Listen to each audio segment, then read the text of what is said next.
Okay. All right. So we are leaving our practice session. We are starting the full meeting.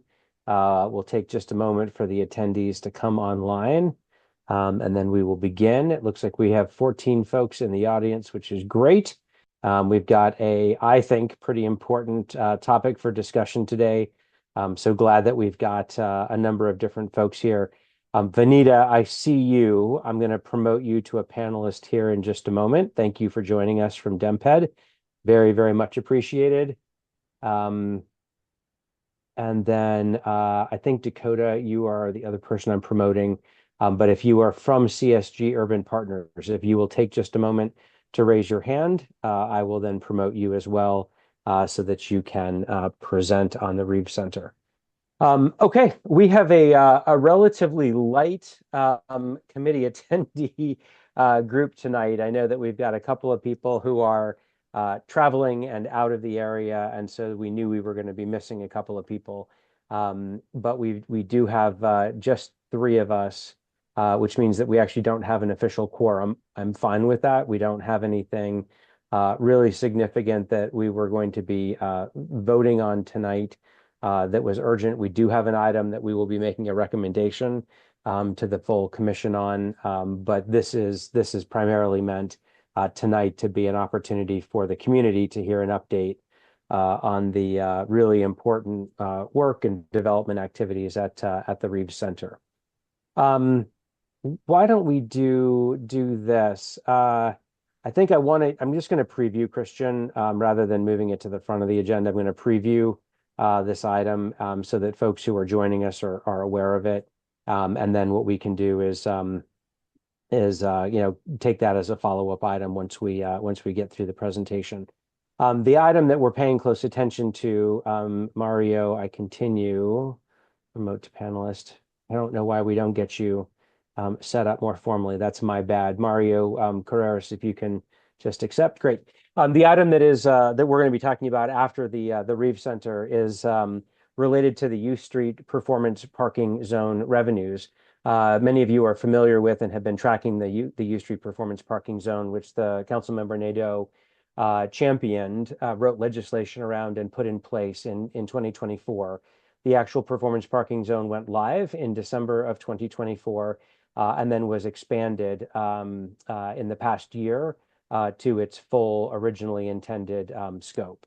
There was, I think, a degree of enthusiasm when the council member's office reported to me that the office of the chief financial officer of the District of Columbia had certified a fund balance in that performance parking zone of $2.75 million for fiscal year 25 and 26.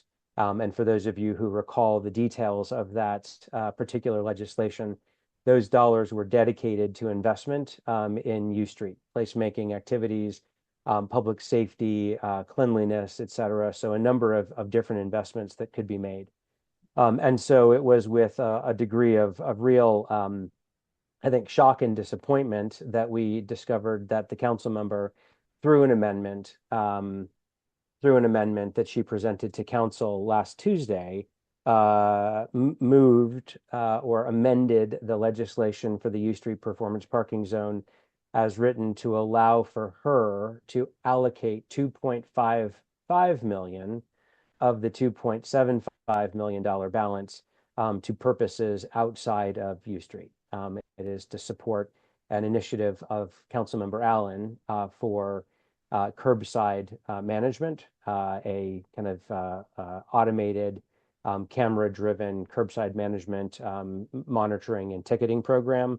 And so we'll be talking at the end of this meeting about a draft resolution that we will be passing on to the full ANC, asking them to encourage council and council members to seek a restoration of those funds to their originally intended use, which is investments on U Street, since those dollars were generated on U Street. So anyway, I wanted to bring that to the community's attention. It is something that is deeply frustrating and concerning to me. I know that it is of concern to a number of other folks who are who are tracking this and have deep commitment and love for U Street area. So we'll get back to that. Matthew Holden, I've promoted you to a panelist. Matthew Holden is another one of our commissioners on the ANC. I appreciate you being here and joining our conversation tonight. I think this is very important topic that we're covering tonight, and one that is much anticipated. So what I'm going to do as I take this through, quick roll call. Krishna Kumar, Present. Howard Kurtzman, Present. Mario Gil Carrera, Present. Matt Fay is here. We are missing Tanya Shand. We are missing Frank Chauvin, who is traveling. We are missing Karen Gall. So we actually do have 4 of 8. So we do have a quorum. That is good. We have lost 2 committee members, which I shared at the last meeting, including Ian Hawksworth and David Martin. And so we appreciate all of the time, energy, and effort that they committed to this commission and this committee. And we will be recruiting, of course, for additional committee members. If you are of interest, please email me 1b01 at anc.dc.gov. I am promoting a couple of folks to panelist here. Joel Putnam just promoted you, and Charles King. Oops, sorry, didn't mean to just unmute you. Promote to panelist. Okay, great. Item number 1 on the agenda tonight is the much anticipated update. Mario, I'm going to ask you, if you don't mind, just to go off camera, given that you're moving. You're making us all jealous that you're outside and enjoying the sunshine and fresh air. So I'm going to turn this presentation over to our CSG Urban Partners team. For those of you who are not aware of the Reeves Center, I would be surprised, actually. The Reeves Center is a DC government office building located at the intersection of 14th and U Street. It occupies a very important central space on the greater U Street corridor. It has, for many years been a driver of the local economy. It was built originally to bring a lot of workers into the area and to give a jump start to the local economy. So it was a big investment by DC in this area. It actually did drive significant impacts and improvements in the economy. And as many of you know, it has been now sitting empty for quite some time. DEMPED went through a disposition process of that property, awarding ultimately the development rights to CSG Urban Partners, who we're joined by tonight. And so there have been lots of questions where folks have said, gosh, what is happening here? When will we start to see activity, and what will that look like? And so excited to have both Joel and Charles here to provide those updates. Gentlemen, I'm going to turn this over to you. I don't know if I need to grant you permission to share any documents, but if so, just request it. I will grant it, and then you can lead us through your update. Great. Can everyone hear me? We can. Yep. Great. Good evening, everyone, and it's a pleasure to be here to present to you again. My name is Charles King. I am principal and one of the founders of CSG Urban Partners. We are a local CBE real estate development company. I think this is our 24th year since incorporation, so we're very happy about that. And we're also very happy to be representing the team, Reeves CMC, and I'll introduce my fellow developers in a second, but we're very happy to be here because CSG actually was awarded the first equitable RFP for the Langston Slater project, and then this is the crowning jewel, I think, in my career to do the redevelopment of the Frank D. Reeves Center. And we have some fantastic partners that we're working with. And we understand there have been lots of questions. It's been a long time. I don't want to belabor it, but I think from the first time that we spoke, the RFP was issued until now, it's been about 5 years. And I know that that's a long time, both in development years as well as in normal person years, but a lot has gone on, and we want to talk about that this evening. Some things over that period of time have changed. I think you all may know that there was a reissuance of the equitable RFP because of the addition of a hotel component in the programming and a couple of other things. And we'll talk about that as well. If you could let me share my screen, I'll put up our presentation and we can start to walk through it. And if you could also allow Quentin Primo to be on the panel, he has a part of the presentation as well. That sounds good. I will promote Quentin. If you just click the share button at the bottom of your screen, that will then send me a note that I need to, Yes. There we go, allow. Great, thank you. Okay, so share, here we are. Quentin, you've just been promoted to panelist. Great, can everyone see the screen, my screen, Reeve Center redevelopment? Not yet, but sometimes it's on a lag. Give it just a second. No, you might want to try it again. Okay, share.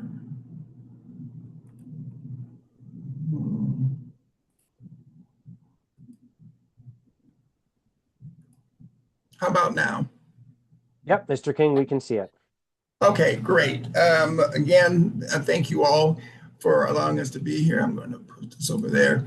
So as you know, the Reeve Center was originally created by under the Marion Barry administration to really help jumpstart what had become slum and blight along the U and 14th Street corridors. And I think it was very far-sighted in terms of him doing that.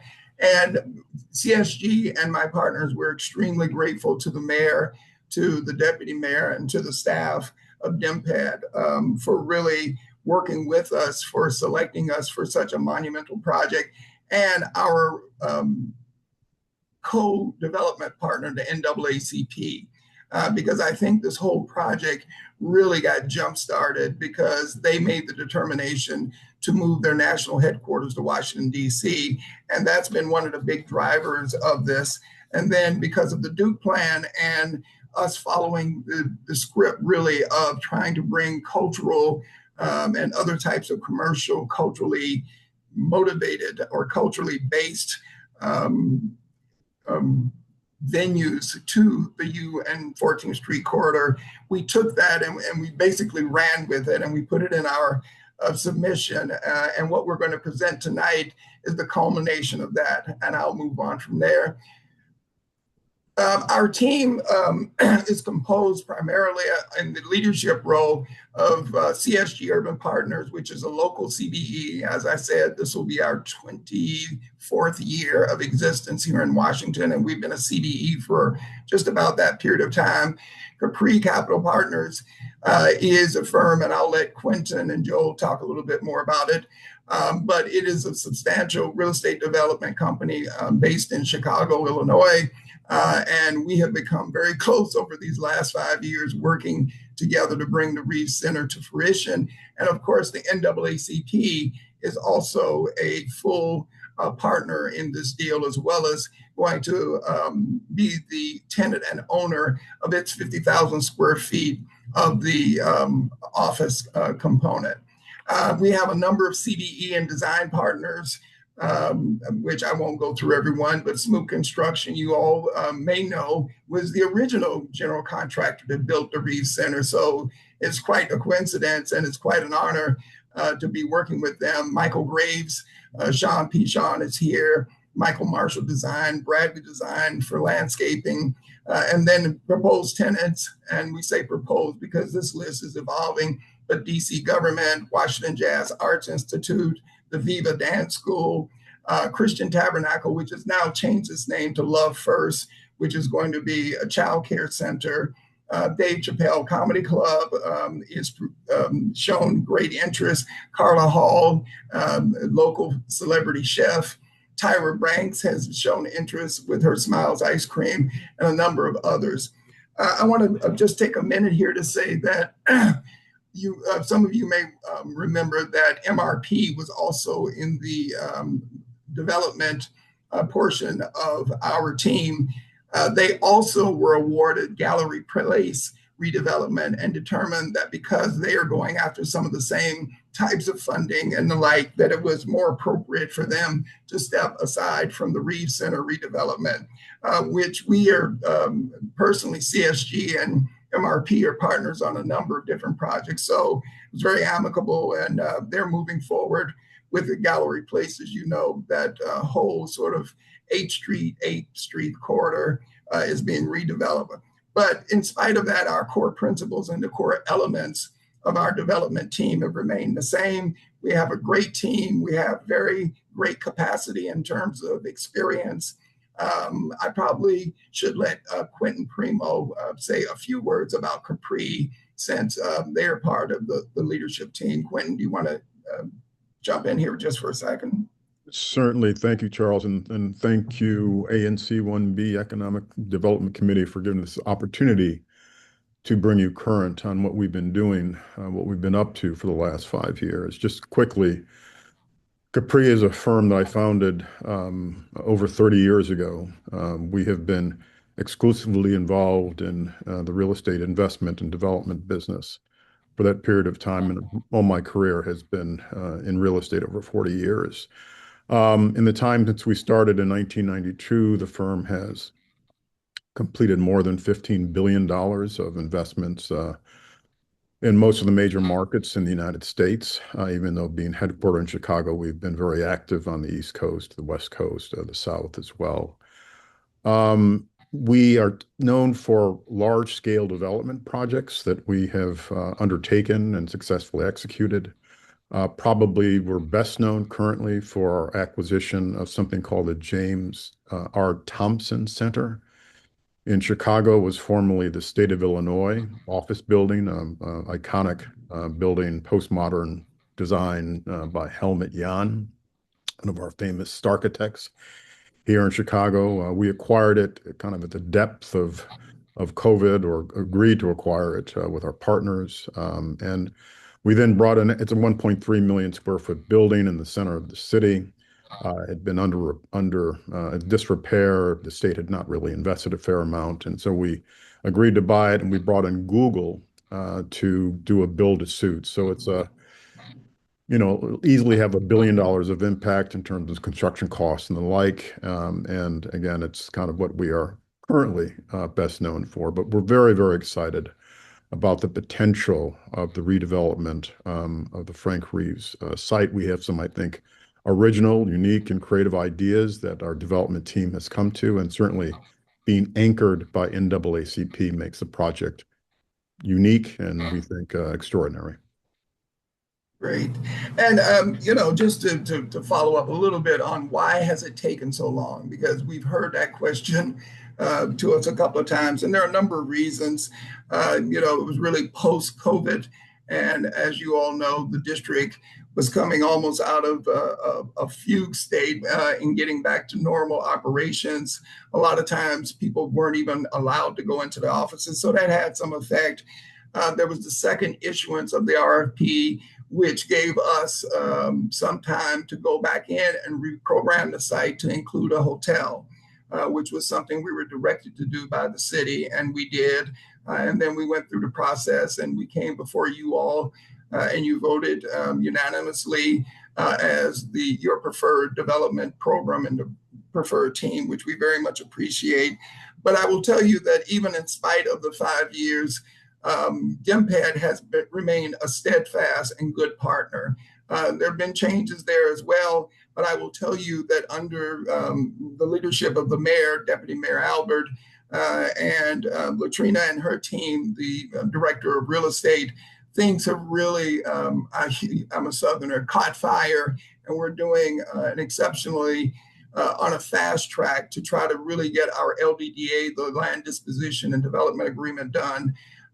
Because of the nature of the market and things, inflation and the like, it became necessary for us to make a submission for a subsidy in the form of tax increment financing. We made a submission to the chief financial officer's office. CFO. Yes, and so there are a number of things we'll talk about in the programming change. We have phased the project, and the reason for that, and I won't go into it too much, it has to do with timing, because so much time has elapsed, and the NAACP, as you might imagine, is anxious for us to begin the building of their new headquarters.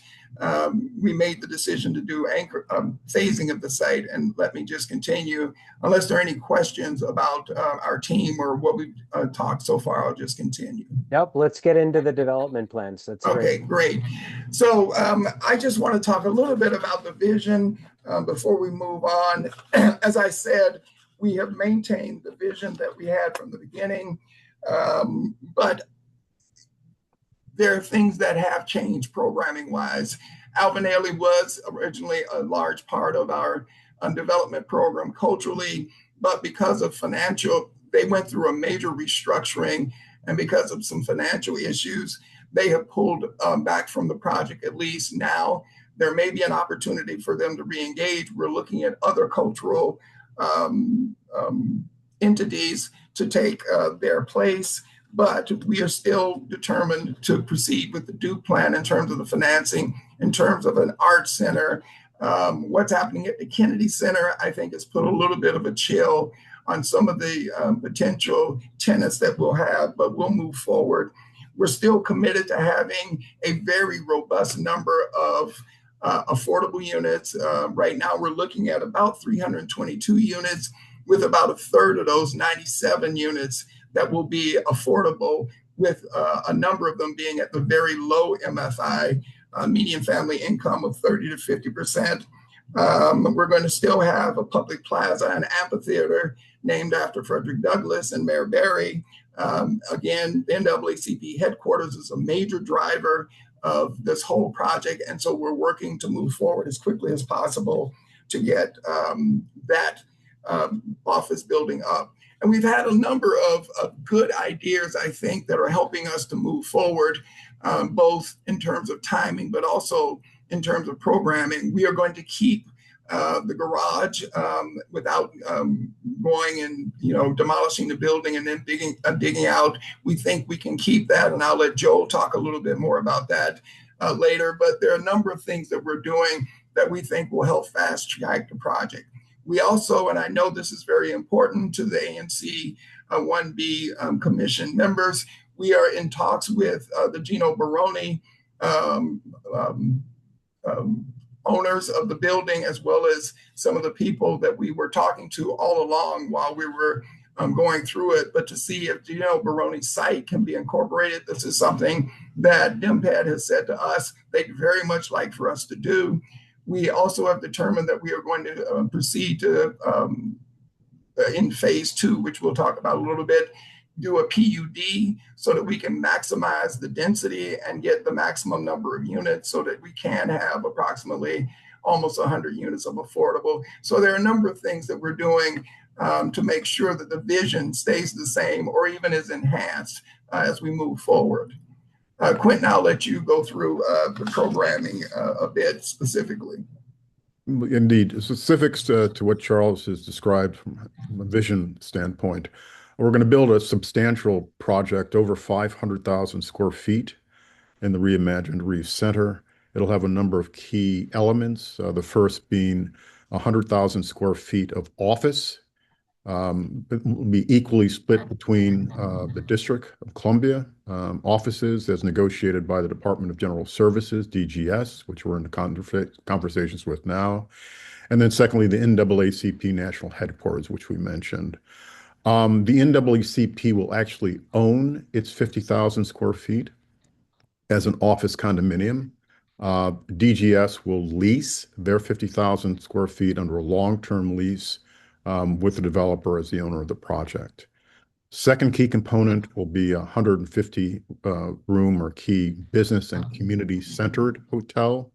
It will not be a 5-star offering, but a very solid 3-star limited service with with healthy amenities as well as an interesting restaurant. The area, the Shaw District, really is under hoteled, so this will be we think a significant community offering to the market, and certainly with Howard down the street, we think it'll be something that will be well used by the overall community, including the university. Thirdly, we intend to have 40,000 square feet of retail that will include local area businesses and community nonprofits at below market rents. The space will be anchored initially, certainly with Carla Hall of the Top Chef fame, as Charles has mentioned, as well as a Dave Chappelle conceived comedy club. Dave, of course, is a Washington native, and we've met with him, and he's very interested in being involved. Next, we'll have 30,000 square feet of arts, education, cultural programming. Anchors will be, at this time, the Viva School, which is formerly known as the City Dance Dream, which is a scholarship-based dance program for the youth.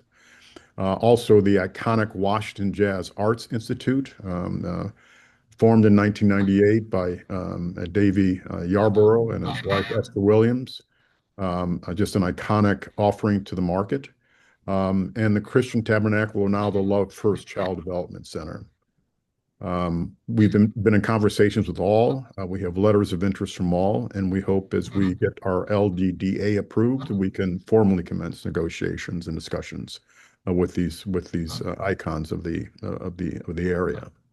Importantly, as Charles mentioned, multifamily mixed-use housing or mixed-income housing is of critical importance and an anchor to our overall development. As Charles mentioned, we'll have over 300 units of mixed-income multifamily housing, 30% of which will be dedicated to deeply affordable housing units, serving low-income residents at 50% or less of the area median income. And lastly, we'll have an open air, open space, 18,000 expansive square feet of public area that will be known and we'll call the Frederick Douglass Plaza, with its key feature being an amphitheater named for Marion Barrier. So while it's our intention to take down the entire site, once we get past the approval and signatures on the LDDA within a 2-year period, we intend to phase the project. Phase 1, in terms of program, will have the hotel, office, and arts component and represent about 200,000 square feet. That office will be, as I said, in 2 pieces. One will be the NAACP, which they will own their space, and then secondly will be the 50,000 square feet for the city.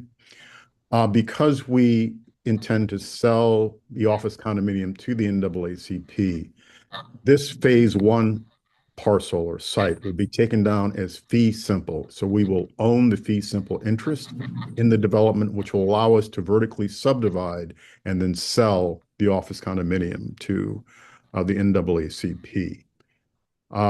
Phase 2, and by the way, with respect to phase 1, we will be able to proceed with phase 1 as a matter of right.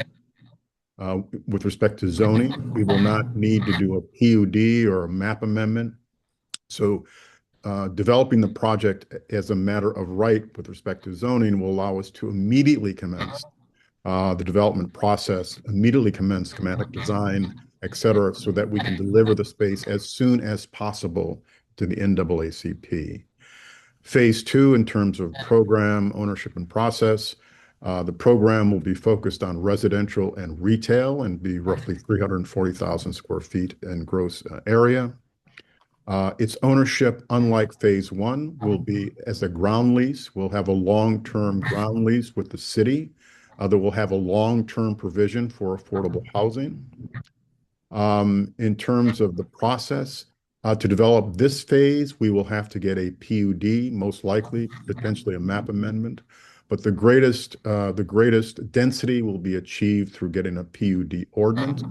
That will be required for phase 2. And as Charles indicated, we also, secondly, will have, no, keep going back. Yep, sorry. Also have to, that's fine. We'll also have to acquire Gina Baroni Apartments.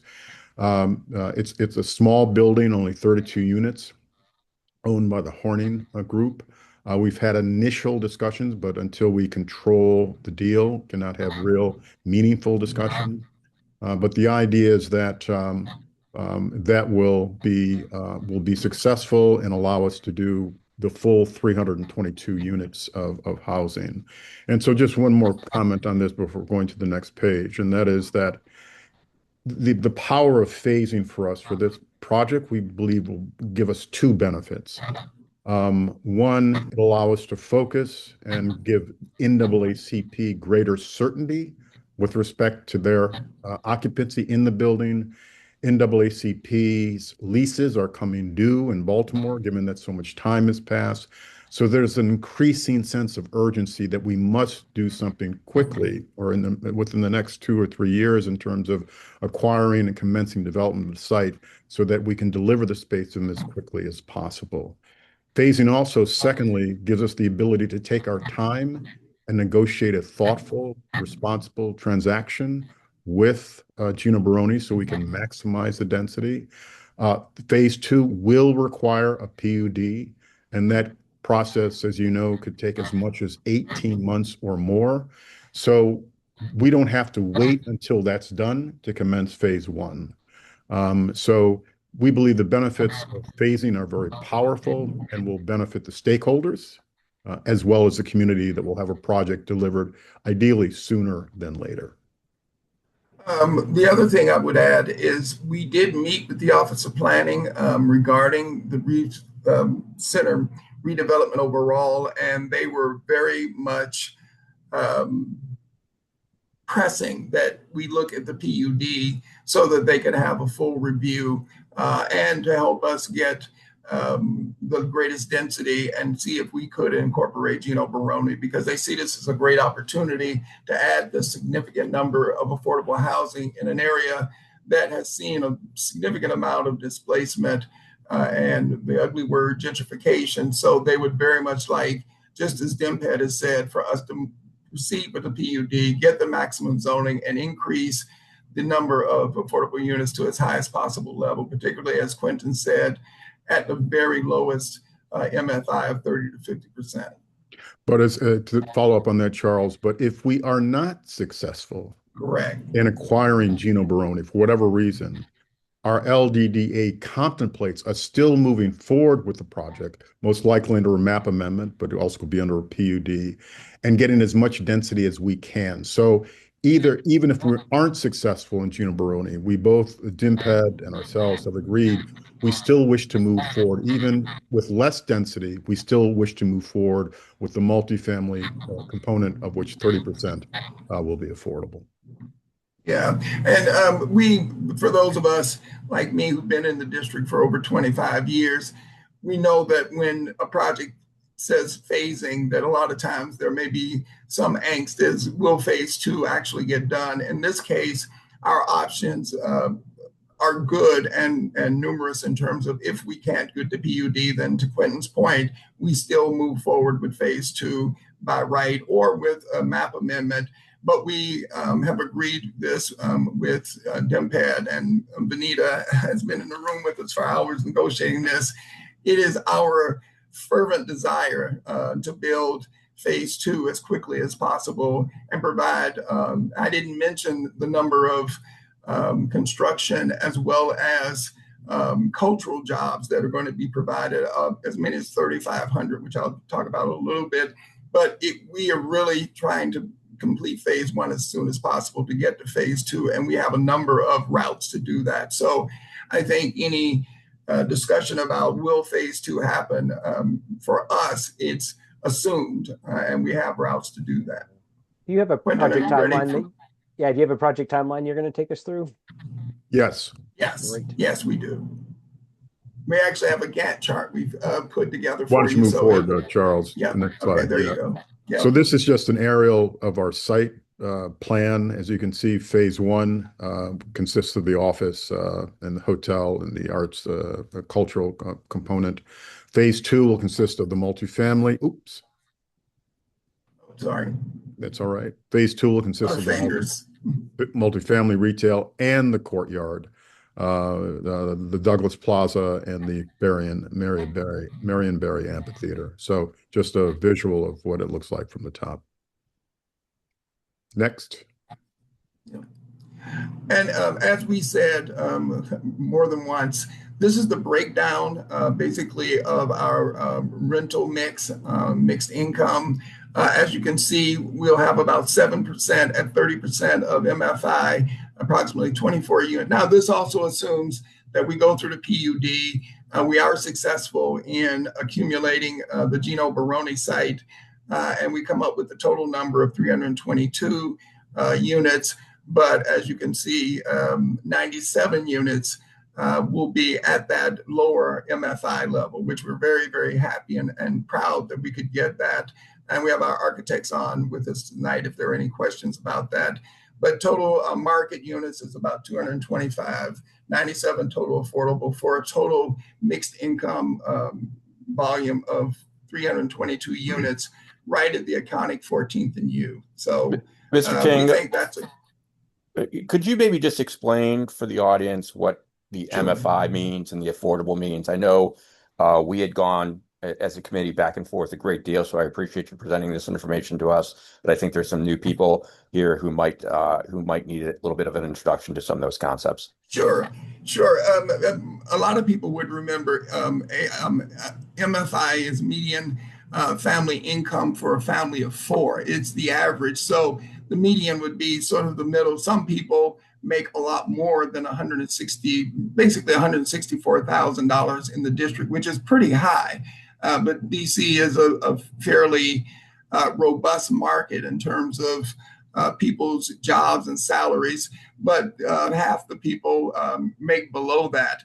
And so the income level for someone at 30% of MFI would be about $49,000. So someone at that level probably could not afford any of the units that you see up and down 14th Street or U Street because $49,000 would be a burden, a rental burden for them. So there would be the way we build the units is through subsidies from the city, but they also may have vouchers.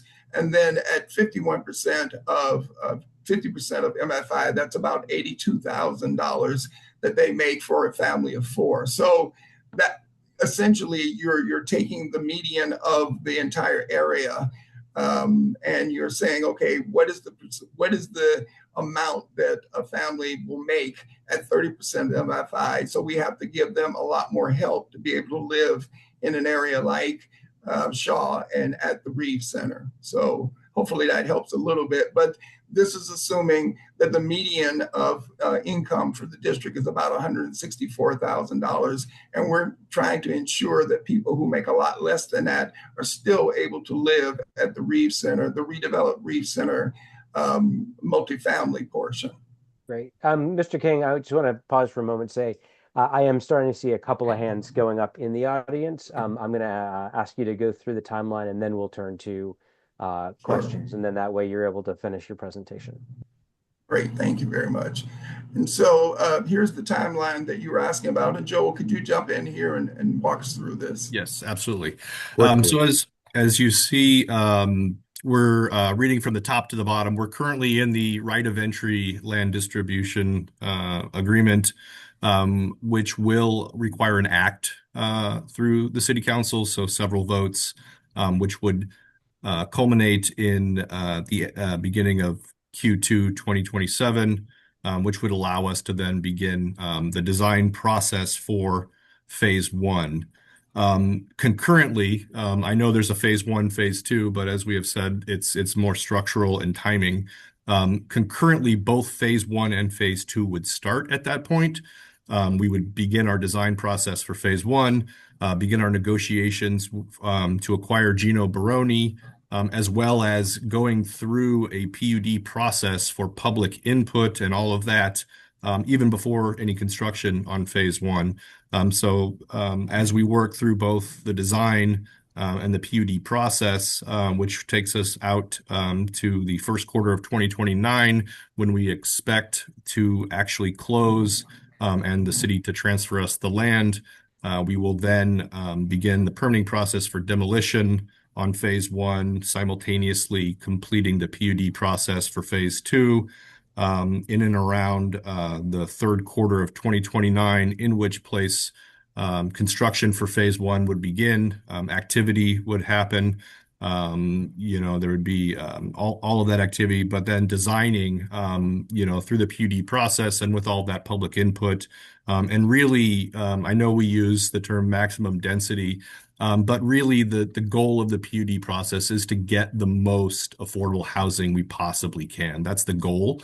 And that's why we phased it, because it's in our best interest as responsible developers to make sure that we can get those affordable units for the community that so desperately needs them. We would finish construction on phase one, which is the office building, some of the arts, the hotel, third quarter 2032, and we'll be well under the way of construction on phase two at that point and finish housing first quarter 2035.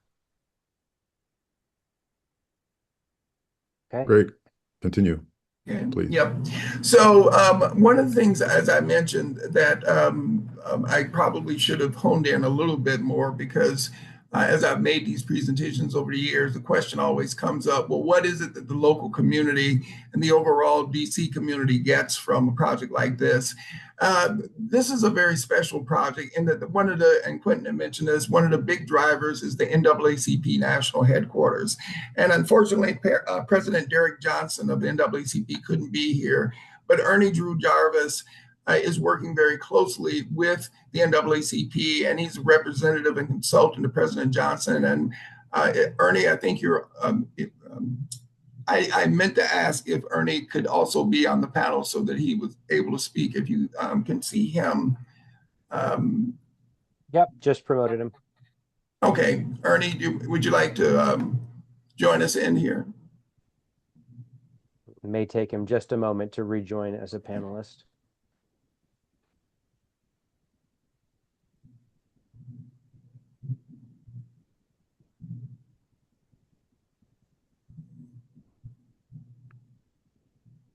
Why don't you continue, Charles, with the job? While we're waiting for Ernie. Yep. So again, there's going to be a great focus on the arts. One of the things when I remember in both of our presentations to the ANC, we really talked about the fact that, there are going to be, yes, a lot of construction jobs, as many as 3,000, but we really, really are looking at how many permanent jobs we'll be able to generate in this project, and not just any permanent jobs. I mean, yes, I'm not hospitality and restaurant are great, but we're really looking at jobs that are culturally, whether it's the new AI generated, films or whatever, whether it's the studio we plan to build for young musicians, the dances, Viva School, which basically takes kids from 6 years old all the way through high school to 18. We really want people, even if they're not going to be performers, to have a baseline of understanding of some of these cultural jobs. And we did a lot of research to look at trying to get all different dance, music, comedy. So we're really, really honed on that. And we see an opportunity to bring in different types of cultural uses as time goes on. So we'll be looking at that a lot. The 18,000 square foot Douglas Plaza, we see as a big utilization space. I've talked to the YMCA, which is on W Street, which I helped to negotiate and build that facility. They're talking about they can come over and do yoga and Pilates in the square. The farmers market, as you all know, we were really hoping would come back, but that's in question because I know that particular farmers market, I'm not sure it exists anymore. But, the amphitheater for local artists, when we spoke to Dave Chappelle, he really said that what he wanted to do was build a club where new art, both local and national comics, could come in and basically, as you see in San Francisco and New York, a place where new comics could come and test material. So we really are looking at this as a place where the community, instead of going to Broadway or going to the Kennedy Center, that you would come to 14th and U. and get as much cultural exposure and do collaborations with the Howard Theater, with the Ellington School, with other theaters in the area. So we really see a lot of community benefits. Yes, the tax base will increase. We're projecting about $60 million over 20 years, which is no small amount. The 97 affordable units that we're hoping we will be successful with the Gino Baroni assemblage. And then the construction jobs, we're estimating about 3,000 construction jobs, but the 500 permanent jobs, with many of those being culturally based, I think we're particularly interested in making that come true. Obviously, we're going to be following both the CDE and First Source mandates from the equitable RFP. We've already met with the requisite departments. We have those documents pretty much ready and will be submitted as exhibits to the city council during the LDDA process. So I think that pretty much sums up our summary and timeline and some of the issues that we've had to address over the past 5 years. Again, we would really like to thank from the mayor, the deputy mayor, the director of real estate, Vanita, Kagan, the whole DEMPET staff has really, I think, gone above and beyond, particularly now because there has been so much time and there is pressure because the NAACP would like to move forward as quickly as possible. Ernie, I don't know if you could get on now or not, but if you'd like to say something, please do. And I think we had offered the opportunity for him to speak, and he had said that he was okay supporting in the audience. Great. All right. Excellent. Let's do this. Thank you for the efficient presentation. Lots of information Yes. in a relatively short period of time, and many months in the coming. So we appreciate you being here. Yes. I'm going to turn to committee members first. I'm going to then turn to members of the community. So if you have a question, raise your hand, and then we will go from there. Howard Kurtzman, you are up first. Sure. Thank you for a very clear and helpful presentation. I have a question and a comment. My question is, when phase one is being constructed, what will be at the phase two area? So as you know, there's a building that sits partially on both of those components. So the first thing that will have to happen is the building will come down, and most likely we'll use the phase two portion for staging for the construction activity, site logistics and things like that. Okay, thank you. And my comment is this. A few years ago, when the idea for a Dave Chappelle Comedy Center was presented, some members of the neighborhood, and I think the broader DC community, expressed some concerns because at that time, Dave Chappelle had been known for making some comments about transgender people. And I just want to remind people of that. And I think that's still going to be likely to be raised again. I don't know what the current status of Dave Chappelle's views is, but I think we can expect that to come up again. And I think it's something that will have to be addressed. So I just wanted to put that out there. Thank you.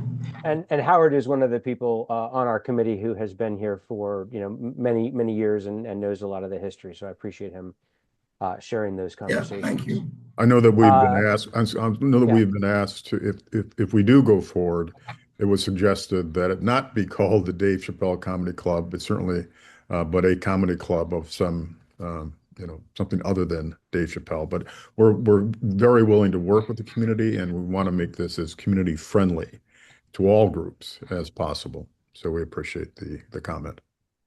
Great, thank you. Yep. Vanita, are you responding to one of? Okay, great. Commissioner Holden.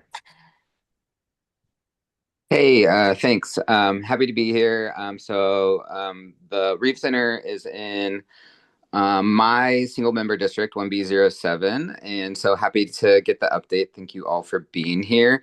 It's the most important intersection in the neighborhood, and frankly, one of the most important intersections in the whole city, in my opinion.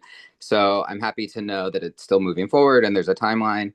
And I think overall, it's going to be a great benefit to the neighborhood. I like the mix of uses, I think is really important on two big commercial corridors like 14th and U.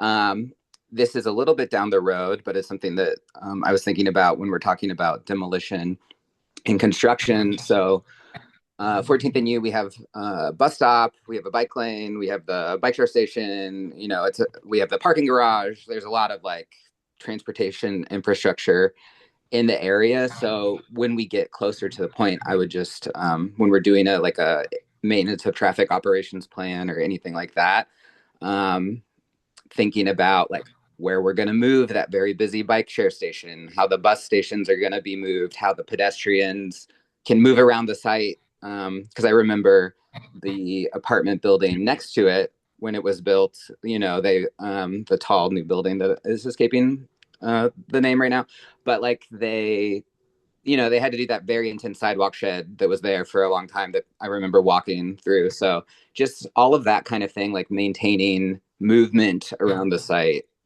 during demolition and then construction, I think will be really important for the neighborhood, especially because it's so central. So yeah, well, and once that's available, I'm sure you will share those plans and everything with the community. But that's kind of where my head's at right now. Those are excellent points. Yeah, and there will be obviously the PUD component, and there will be various reviews even for phase one. But to that point, Matthew, keeping the existing parking structure thankfully reduces a lot of the time during construction. So any inconvenience that we may impose upon the community, we hope to do so in a much shorter period than our previous submission. Great, thank you. And the project is on DDOT's radar. We have been in communication with them, and then also in terms of timing, if there's any overlaps or synergies we could do, because I do know that the Priority West Lane project is also on the horizon, I believe. Yes. The 14th and U Street. The U Street one is a sooner project. Yes. That I think will hopefully come to fruition well before this project right. is finished. So yeah, as long as coordinating with all the moving parts that is U Street, that is 14th Street, I think is going to be very important for the neighborhood. And if construction is considering all of that stuff, then it is easier for everyone to be excited about the project and not think about it as like a inconvenience. It will be a little bit of an inconvenience because any construction is, but to mitigate that as much as possible, it'll just be that much more exciting when it gets going. All right. Thank you, Commissioner Holden, for the question. And Vanita, thank you for helping to answer. Krishna, and then we're going to turn to the audience. Yeah, so I actually have 5 questions. I'll ask 3 of them now, and save 2 of them after we hear from the rest of the community in case they're not raised. First, thank you guys. Appreciate all the work that you've put into this. This has been a difficult project, I know, and I appreciate your tenacity in bringing this forward and in your vision. My first question is just, I'm looking at what you had, the presentation you had made to us a number of years ago. And obviously things have changed. I just wanted to sort of walk through some of the key elements and highlight what the changes were from that. So I'm basing this off of your document from that period. Still 535,000 square feet, give or take a couple thousand.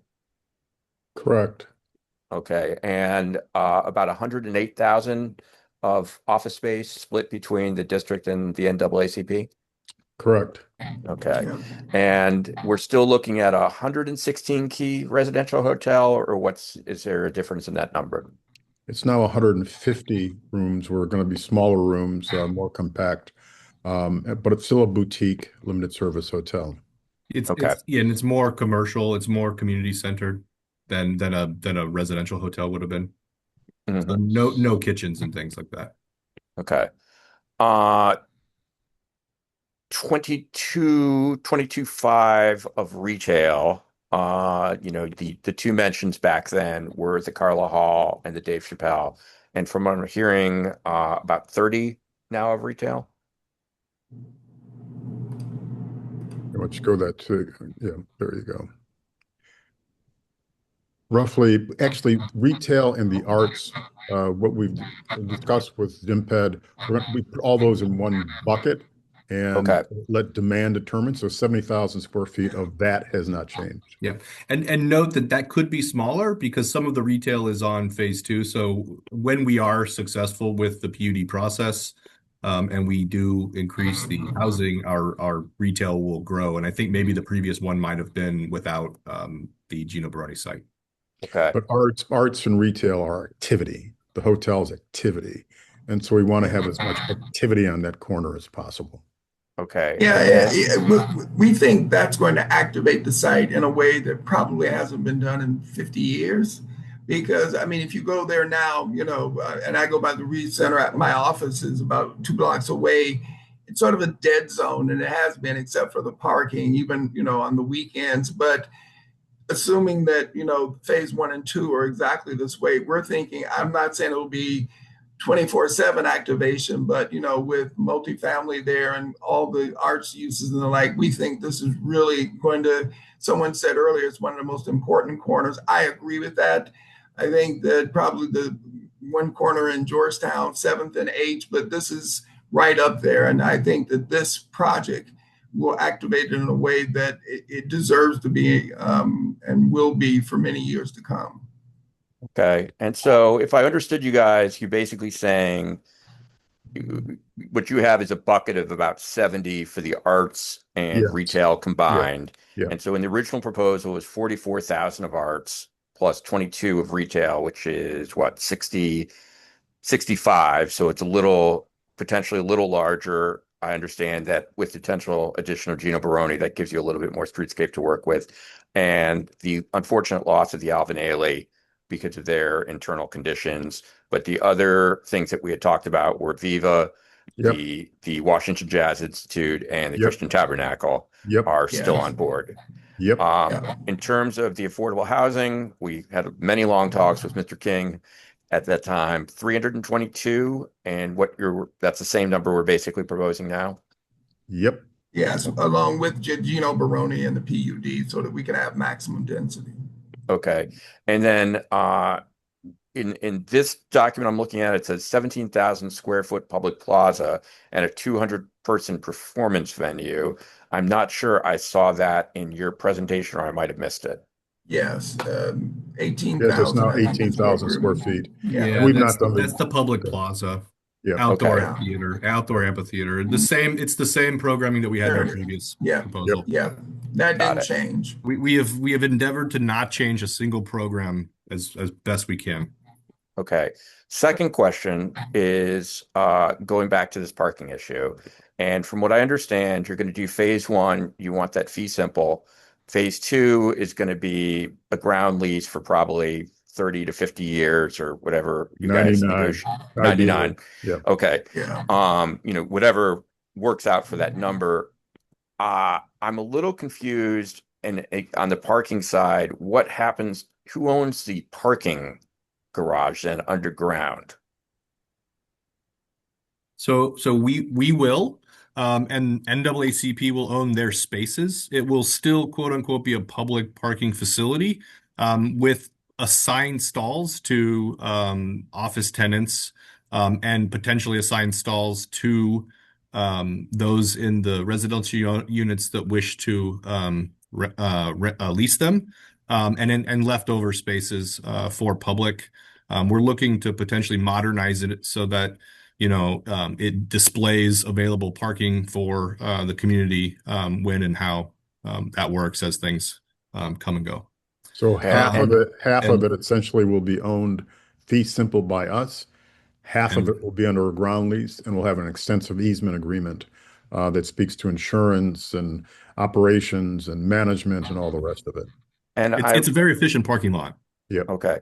And I know one of the things that we had talked about with Mr. King was the number of parking spaces previously, I'm assuming if we're keeping the same underground space, it would be roughly the same number of parking spaces as what we have now. It would not be an increase.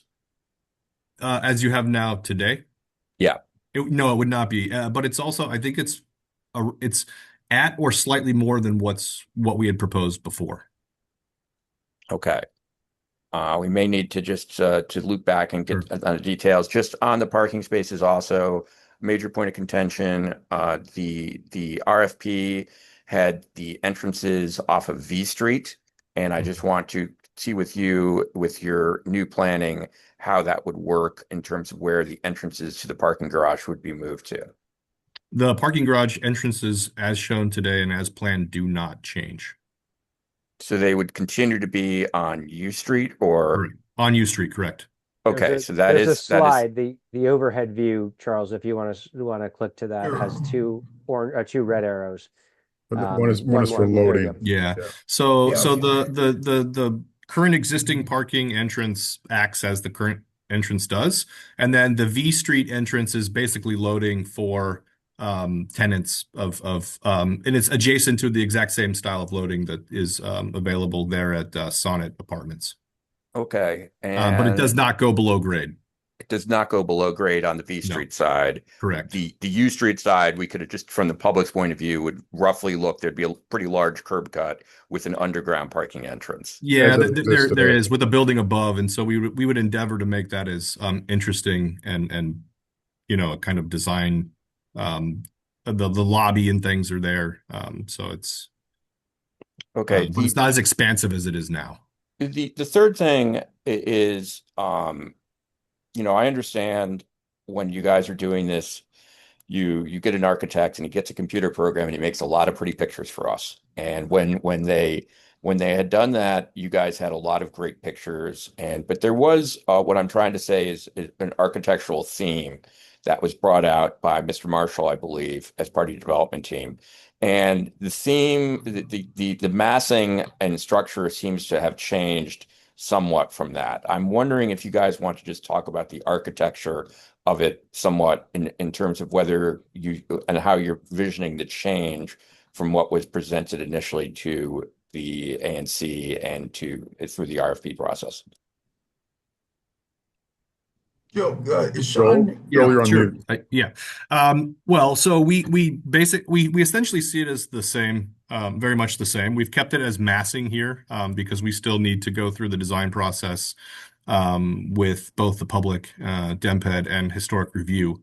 But essentially, the bar, as you will from this plan on U Street, is intended as an office that respects the historic setbacks that you see predominantly around U Street, and as you see here, directly across. So there is this character of low-rise historic buildings with larger masses behind them. So there is a relationship in our mind between the new Phase 1 office building and the U Street corridor itself. The sort of architectural expression, we have two wonderful architects, Michael Marshall and Sean Pichon of Michael Graves, who will work through this.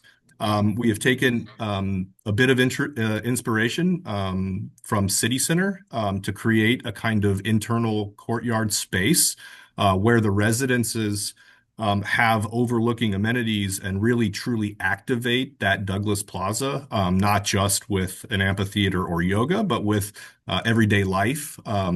The office building itself is meant to be, the lobby will not only be on U Street, but flow through to the plaza. And then the retail will also be backed, on both the plaza frontage as well as the street frontage. We believe that V Street should have a bit of activation relative to its northern counterpoint, but with the church and a more quiet community neighborhood there, the retail will be a little more subdued. So we're trying to create activity, as Charles had said, but we're trying to respect our neighbors and put that activity in places where there already is activity and respect where there isn't. There will be we'll be back with design review, design engagement as we work through both the permitting process for phase one and the PUD process for phase two. With we expect robust comments and work. Absolutely, and I understand that this is, that is something that has to be sort of determined later. So I'm not trying to pin you down, guys. Here, just one follow-up question on that for the plaza. And again, excuse me for just looking at this map and thinking it's the reality. I understand that it's going to change. Are you envisioning right now just the pedestrian entrance to that plaza just off of 14th, or would there be other ways to get into that plaza? We didn't include it here, but we have a sort of schematic section. The heart of the building there is really this intersection between the lobby that is the NAACP, what is still currently thought of as the kind of lobby and frontage for what is an arts use, coffee shop, a restaurant, and it runs the full breadth of that building from U Street to the center of the core. And so that whole core is meant not to be a dead-end cul-de-sac, but really a permeable alley that reaches through both buildings and out into both V Street and U Street. One of the things that I am excited about looking at the potential is things like the Sonnet apartments. If you look at that particular wall right now, you don't notice it, but it's got this really amazing kind of checkered, and there's lots of balconies. And so those units actually will also open into this center courtyard, which I think will create a dialogue of activity about living, culture, community, vibrancy. And so it's trying to be as porous. And I think this is actually much more porous than our previous iteration, where we had really walled off the block and really kind of only allowed one canyon entrance in. Okay, thank you. Krishna, thank you. And I know you have a lot of history with this particular project, so appreciate again you bringing that history forward. Arlene Feskinich from the community, go ahead. Yes, good evening, everyone. Could you please comment on the affordable housing units? Are these going to be dedicated to family-sized units? Or are they just going to be efficiencies and one bedrooms? Because I'm concerned that we make these affordable units family-sized units. Can you commit to them being family-sized units? Charles, you want to address that? Yeah, the general mix. Yeah. Yeah. Question, So there'll be all the above have been considered. Yeah, absolutely. And we're doing units off of North Capitol Street. We're doing a 100% affordable project on P Street Northwest with the Langston Slater. And all of these, we're taking into consideration what the market needs, not just the market rate, but also the affordable. I can't commit to that now because I don't know what the market is, and we're probably talking 2 or 3 years hence what the need would be. But we would take that into consideration. We wouldn't. I would just like to, to Charles's point, we're working through that, but I would just like to speak for Capri as a developer. We're doing similar housing here in Chicago, where we are working to make sure that the mixture of affordable units fits the mixture of the market rate units. And that would be my goal, I would hope, as a developer, to make sure that we are fitting the market needs. Because one thing I'm concerned about is we're always told about number of units, but we're not really told how many bedrooms and to house the families. And I'm thinking that in the past, DC teachers were required to live in the district, and they had families, firefighters, policemen. A lot of them live outside the district because they can't afford to live in the district. So I'm really concerned that these affordable units be tailored and made so that people who service people and people who live and work in the district can actually live here with their families. I personally, I also agree with that, because I know that oftentimes if the affordable units are ones or twos, and I'm not talking about necessarily strict, the legality of everyone should have the opportunity, but it would be that sometimes young professionals straight out of school who aren't making a lot of money can qualify. They go and they get certified based on their history of, salary, and they would take those units as opposed to a family, to your point, two income generators with 3 children. They don't have any place to live because there are no 3 and 4 bedrooms. So we will take that in consideration, and we will look to make sure that, as Joel said, we're reflecting the market. But I hear you, and I agree with that, because even though, yes, the young doctor or the young lawyer who's just starting out is making $89,000, so they qualify at 50%. But I don't think that's in the spirit of making affordable units. And I'm not saying they shouldn't live there, but as someone who's been doing affordable housing development since the early 80s, I agree with you that we need to make sure that those people have a chance to live at some place like the Reeve Center, where their kids can walk to school and they live, work, play. So I understand what you're saying, and I think we will be very cognizant of that as a company, which we're doing right now in other developments through the city. Yeah, that sounds good. Thank you. I appreciate that. Sure. Okay. Arlene, thank you. I know this has been a regular refrain for the community, especially Mr. King, as you talk about the displacement that's happened over the years, wanting to create affordable spaces for families, and not just folks who are single and renting an efficiency or a 1 bedroom. So, Yeah. Arlene, thank you for raising that. Vanita, if you don't mind kind of making that a note for your DemPed colleagues and Yep, development team. absolutely. Thank you. I believe I don't want to speak for the developer, but I know in our preliminary reviews and so forth, we have looked to include, those like 2, 3s. So it's definitely something that's a priority within DimPed. Whether we can speak to what that unit mix looks at this phase, but we hear you loud and clear for the incorporating it. Great. And Vanita, let me also take an opportunity to thank you for being here tonight representing DemPed. Vanita is the individual that has presented to this committee several times on this particular project. And so we're excited about having this presentation tonight and appreciate your work behind the scenes. Jean Hamza, go ahead, and Patrick, I'll be promoting you as well.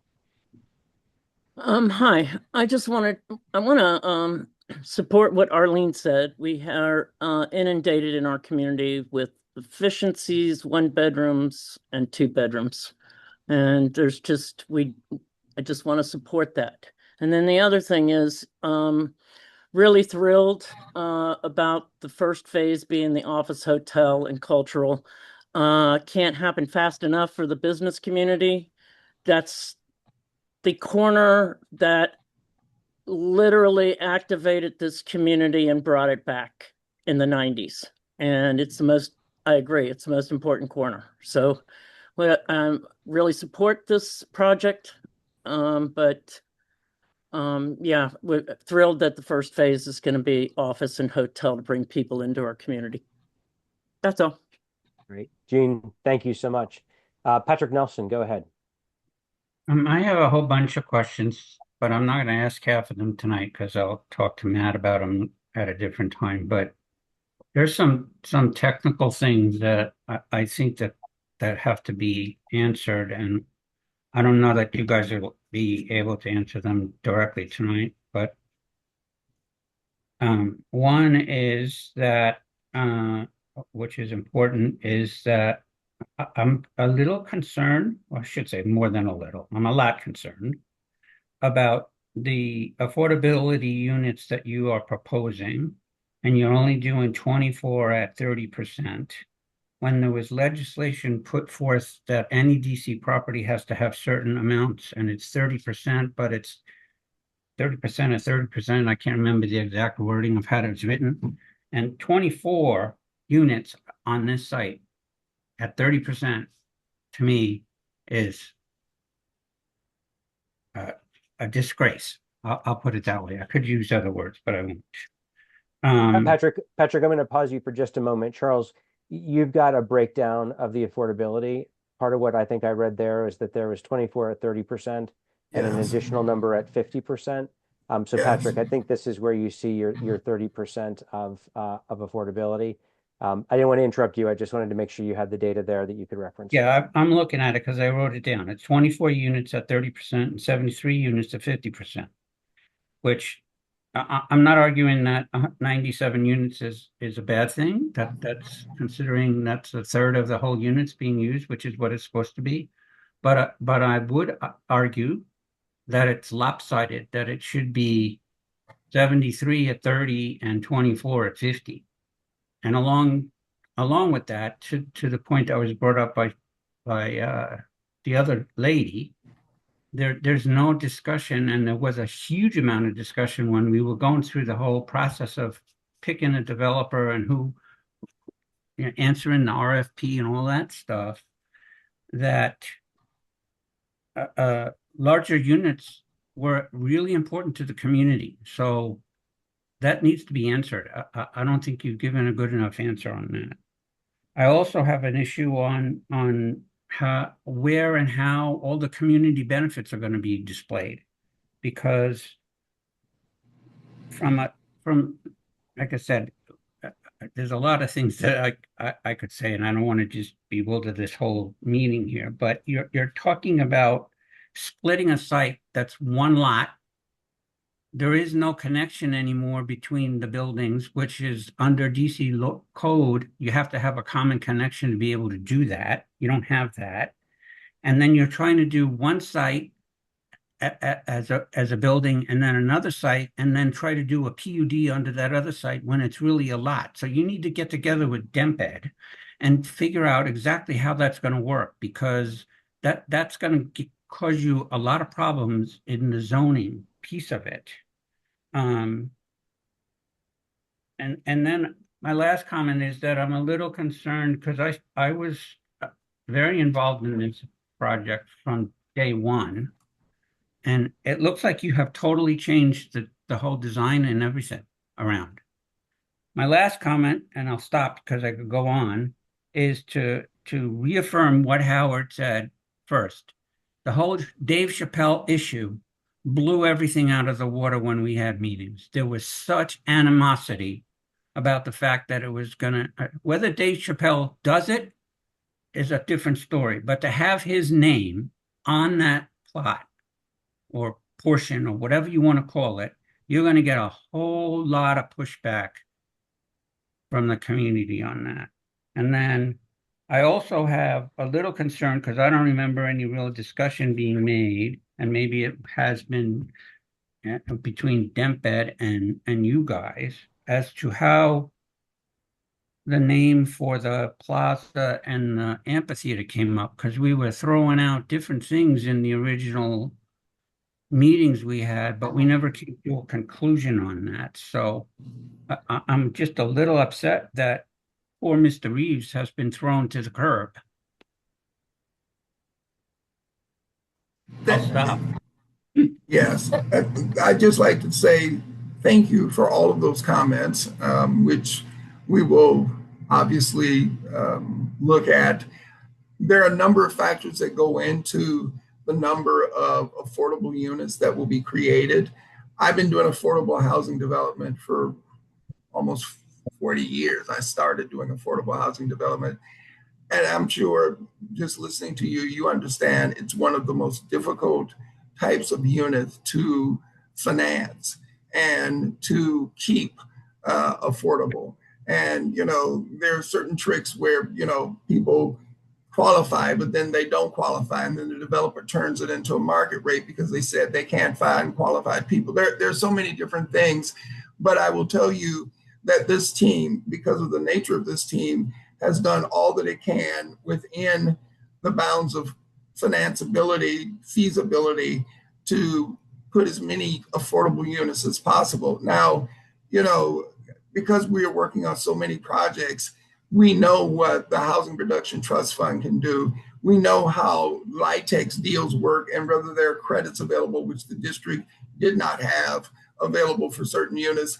I wish I could make 1,000 affordable units, but I couldn't finance them. And it's not even just the district, it's all over the country. I work all over the country. When we put affordable units in and we have this type of mix, it's not because we, the developer, and I think, Joe was trying to say, have determined that's how many units we want, but it's being driven by the market to a large extent and the ability to finance those units. But All that said, and with the rest of your comments, there are going to be a number of public meetings like these. We have meetings with DIMPAD weekly where they are able to talk to us about what they think is important for community benefits. And we think that this project in and of itself is going to be a community benefit.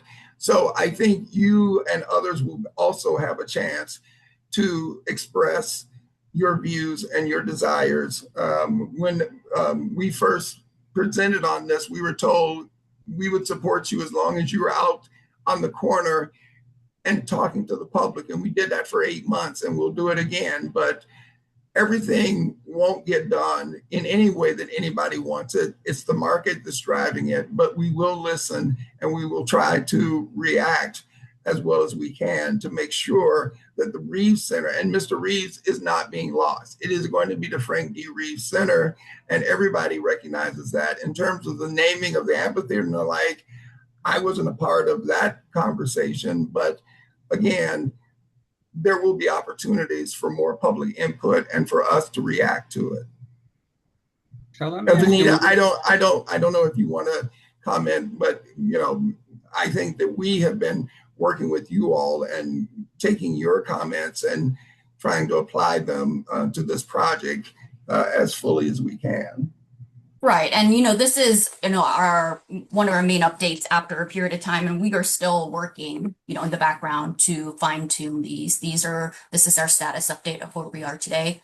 We are having our weekly meetings on the project as we get the council submission together. So we're taking all these comments into account. Vanita, thank you for that. Sorry, Patrick, 1 second. Vanita, thank you for that. Mr. King, we certainly welcome the opportunity to continue to engage with you on those elements. And I know there's a lot of enthusiasm, and more than one person has noted the importance of this corner to not just this community, but the broader community. Patrick, go ahead. I have one final comment or question, more of a concern. To your timeline, which seems really long, I have some real concerns, and I'm hoping that you guys do too, about the fact that as of the end of the year, we're going to have a new mayor. And if you don't get your LDA tied up in a bow by the end of that, you may end up having to go and redo this whole thing because the new mayor may have totally different ideas of what they want to do. So having that go into 2027 and still working on an LDA, that could throw a big kahuna in your egg carton mix. And I would agree 100%, and I think DIMPED as well. That's why we set for very specific milestone dates. We want to get all the LDDA and well on the way to getting this done by the middle of the summer, 7/15, when City Council reconvenes this September 22nd. We want to present on that day a completed LDDA that we're recommending, the term sheet, et cetera.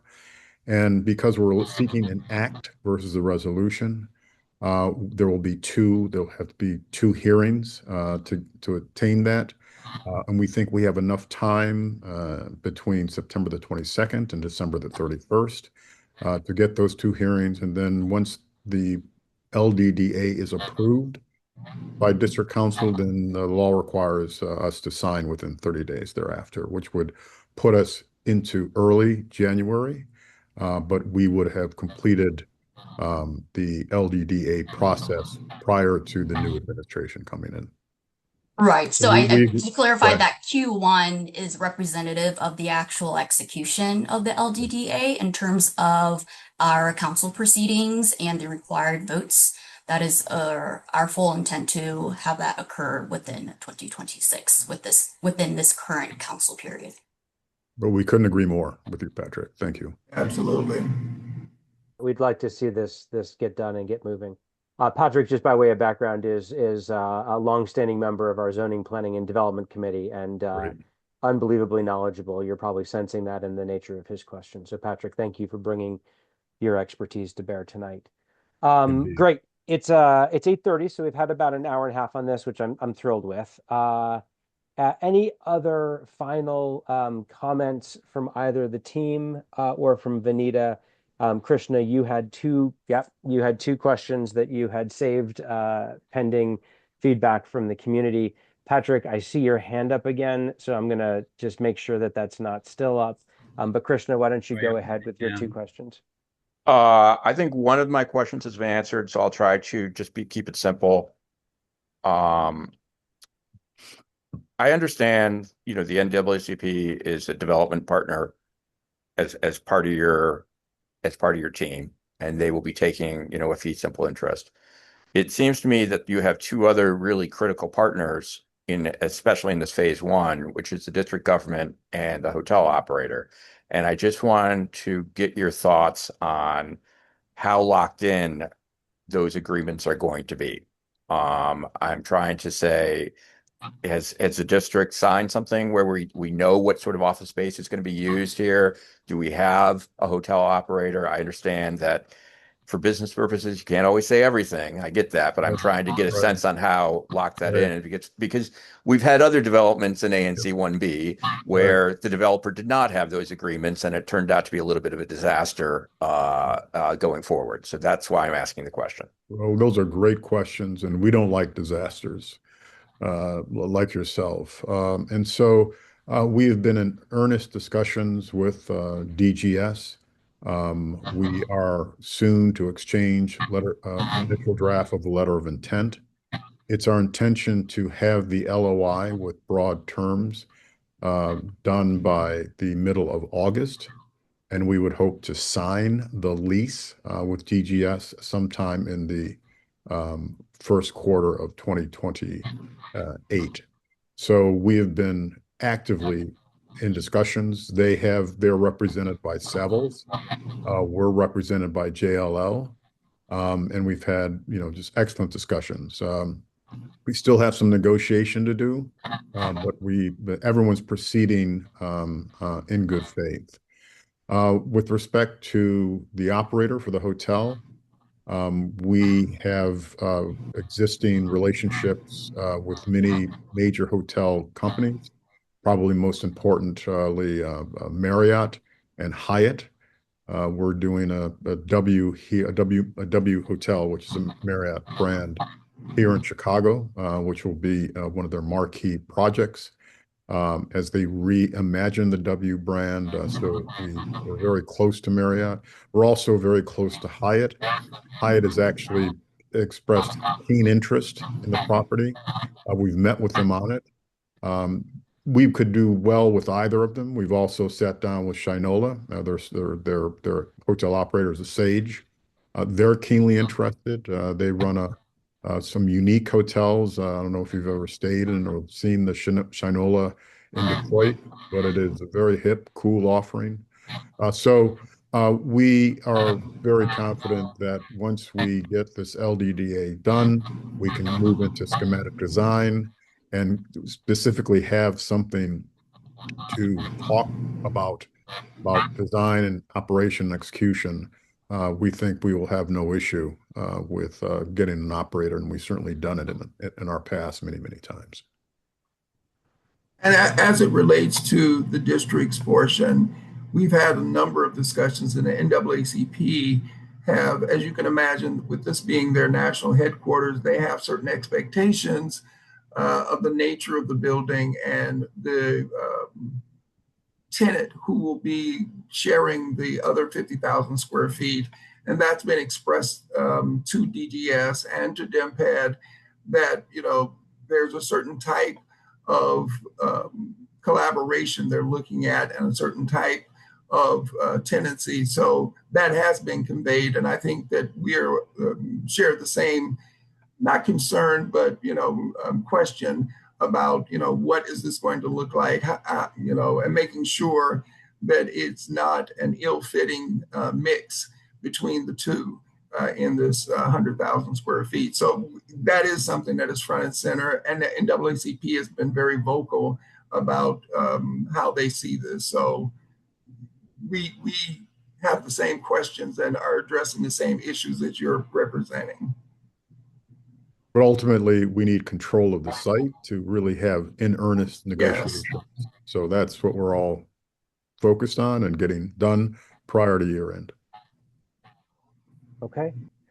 Great. We really appreciate the time. I've got a million questions, but I know this will not be our last conversation. I'm hoping that the questions that you're hearing from this community are expressing both a sincere interest in its Yep. success, but also reflecting the importance of this site and in the importance of its integration with everything that's around it. So we look forward to continuing to work with you, and we'll continue to ask questions and we'll continue to provide our support.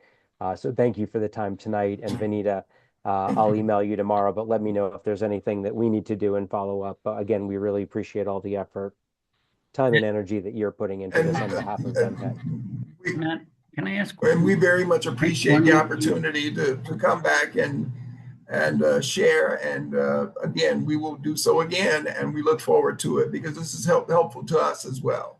Great. Patrick, one last question. I heard your One- voice, and yeah, then we'll move on. One just follow up based on the question I was just asked. Quentin, you were talking about a hotel when you made your presentation and the use of it by Howard, and that you don't have a hotel signed, sealed, and delivered, but you have perspectives.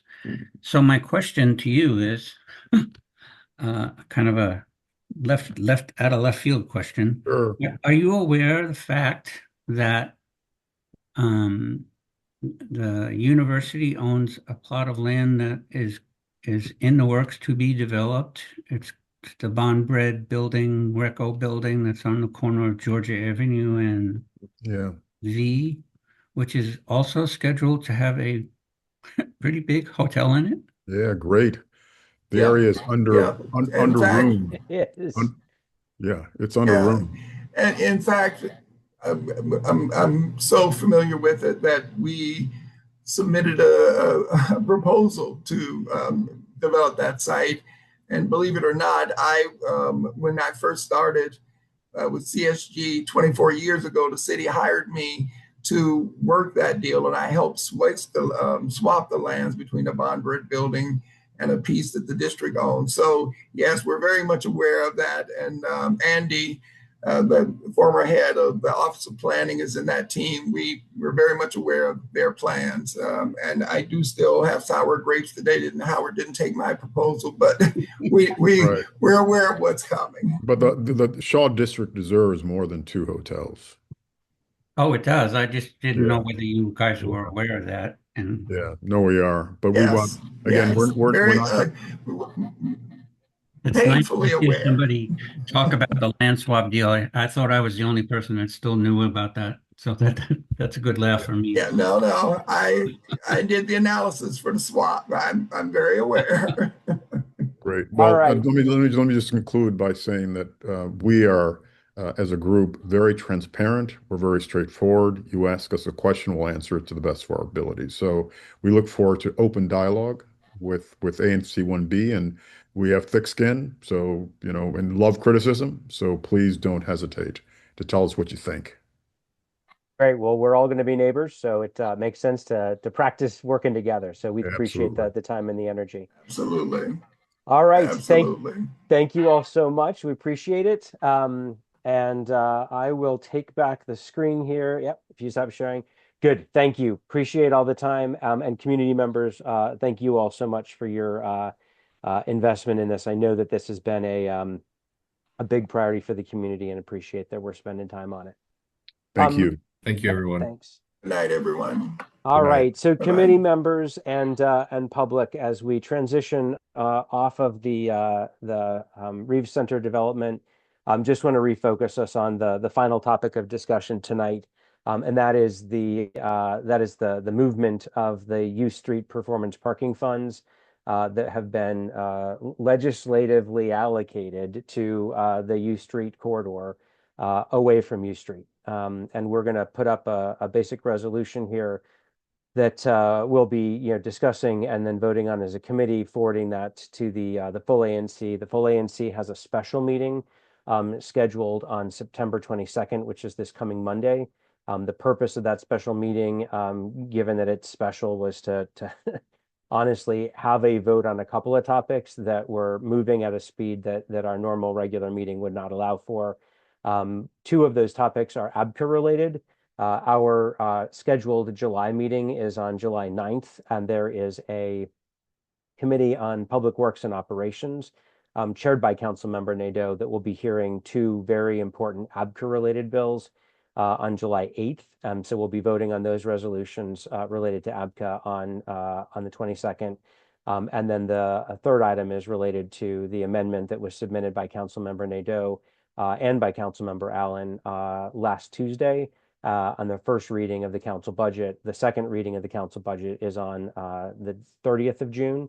Not next Tuesday, but the following Tuesday, and we are wanting to transmit our concerns to the council member and to council regarding the shift in these funds. So I'm going to take you through very, very brief background. Then I'm going to put the resolution up on the screen. But before I do that, I see that Mr. Kumar has his hand up. So Krishna, go ahead. You're muted still. Sorry.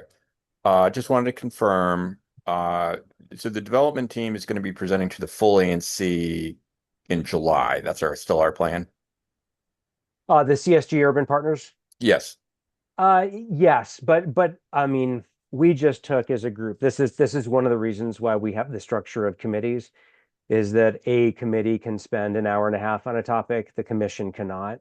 So the intent is that I will be doing a readout to my fellow commissioners so that they get a summary of the 90 minutes of discussion that we have. I will be sending around the draft, the presentation that we just got so that they can review some of the plans, et cetera. But the intent is that CSG Urban is going to be given about 5 to 10 minutes on the agenda. I expect that commission questions will likely take another 5 to 10 minutes, but we don't really have much time on the commission agenda to be able to allocate to a really robust discussion on this. And it's also one of the reasons why invested and committed commissioners, such as Commissioner Holden, in whose single member district this is, come to meetings like this so that they can get the full 90-minute discussion and dig a little bit deeper. So that's the intention. Great. Let me do this. I have been in various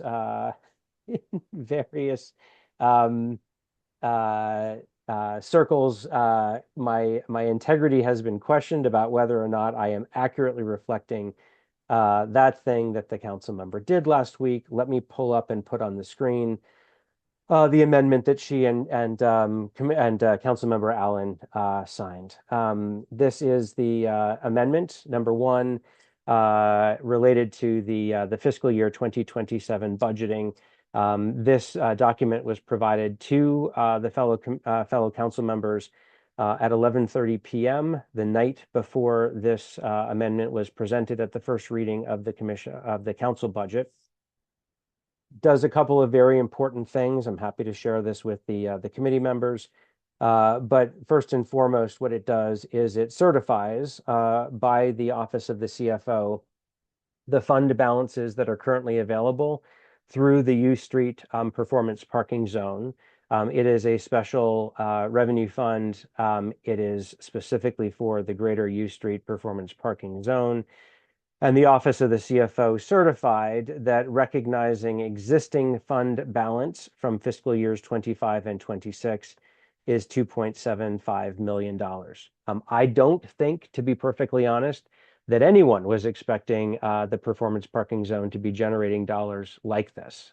So it's important to see the dollars that are being generated. These are dollars that under the legislation forming the U Street Performance Parking Zone, which was sponsored by and championed by Councilmember Nadeau, which I honestly, as much as I know there has been controversy about the formation of the parking zone, it was an important move on her part to create funds to invest in U Street. And our commission twice voted to support that as an opportunity to invest in the future. You see the CFO has also recognized recurring revenues from the Greater U Street Performance Parking Zone of $1.38 million per year. You'll also see an error in the sense that FY27 is counted twice. That results in this number being overstated, but that's really a non-issue. They're just projecting out the dollars year over year over year. So What you have is a certification of existing funds plus a projection of future funds. This is actually really important because the commission 1B has been asking for these numbers for some time. And we appreciate that it takes time for these numbers to get formalized and resolved. You start to see some of the allocations that are coming out of this. I think it's important to note that there's $1 million that gets allocated in FY27 and for years after that to support a place management activity. And so you can see here, parking benefit fund, support place management activities within the performance parking zone. This is very consistent with the legislation. This is something that the legislation around the performance parking fund does that's important. This is investment true to that intent. I think we are appreciative that the council member made those allocations to support place management in U Street. There's a couple of other fund transfers that have to do with a DDOT program. I'm not going to spend a lot of time on this. I could unpack it, but it's not really worth it. What I want to do is I want to call out the amendment that was drafted by the council member and presented to her commission members, or sorry, her council members. And essentially what it says is that they are going to amend the current Greater U Street parking zone legislation. They are proposing a change to the title of the fund. Again, that is not, I think, consequential.